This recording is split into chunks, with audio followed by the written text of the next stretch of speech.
Hello, আসসালামু আলাইকুম everyone. Eid মুবারক।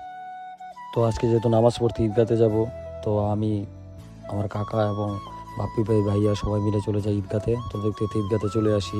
আমাদের বাসা থেকে ঈদগার দূরত্ব 10 মিনিটের। তো হেঁটে যাওয়ার নামাজে উত্তম, তাই হেঁটে আমরা সবাই চলে যাই ঈদগাতে। তারপর নামাজ শেষ করে আমি, নবীন, আসিফ, দীপু, সিজার সবাই একসাথে চলে যাই কিছু গ্রুপ পিকচার তুলতে। তারপর আমাদের ছবি তোলা শেষ, তারপর আমরা বাড়িতে যাওয়ার জন্য রওনা দিয়ে দেই।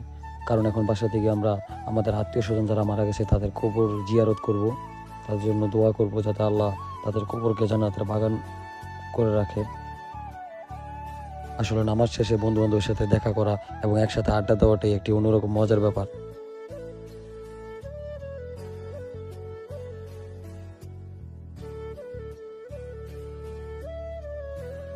তো এই পর্যন্তই ছিল আজকের ব্লগ। যদি ভালো লাগে তো লাইক, কমেন্ট এবং শেয়ার করে পাশে থাকবেন। আসসালামু আলাইকুম এবং ঈদ মোবারক।